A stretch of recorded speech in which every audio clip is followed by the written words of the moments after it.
লোকসভা নির্বাচনের মাত্র কয়েক সপ্তাহ আগে কেন গ্রেপ্তার করা হলো দিল্লির মুখ্যমন্ত্রী অরবিন্দ কেজরিওয়াল কিংবা ঝাড়খণ্ডের সাবেক মুখ্যমন্ত্রী হেমন্ত সোরেনকে? এমন প্রশ্নে বিক্ষোভ ছড়িয়েছে ভারতের বিভিন্ন রাজ্যে।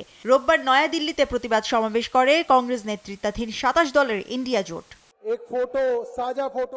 একই মঞ্চে কংগ্রেস সভাপতি মল্লিকার্জুন খাড়গে, রাহুল, প্রিয়াঙ্কা থেকে শুরু করে জম্মু কাশ্মীরের নেতা ফারুক আবদুল্লাহ। রাজনীতির মাঠে সরব কেজরিওয়ালের স্ত্রী সুনিতা এবং ঝাড়খণ্ডের সাবেক মুখ্যমন্ত্রী হেমন্তর স্ত্রী কল্পনাও।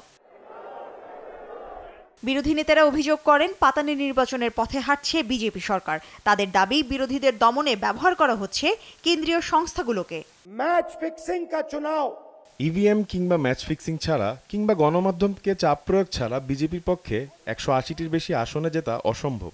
এখন আইপিএল চলছে।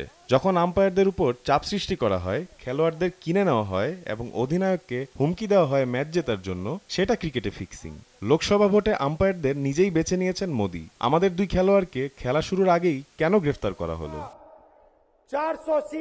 গেরুয়া পতাকা নিয়ে প্রচারণার মাঠে দিন রাত এক করছেন নরেন্দ্র মোদি। উত্তরপ্রদেশের মিরাট থেকে নির্বাচনী প্রচারণা শুরু করেন তিনি।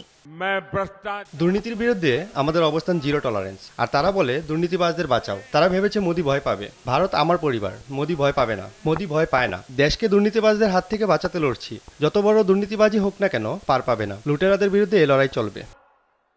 ৭ পর্বে ভারতের লোকসভা নির্বাচনের প্রথম দফার ভোট শুরু হচ্ছে ১৯ এপ্রিল থেকে। মুশরিফা নুসাত, নিউজ ডেস্ক, দেশ টিভি।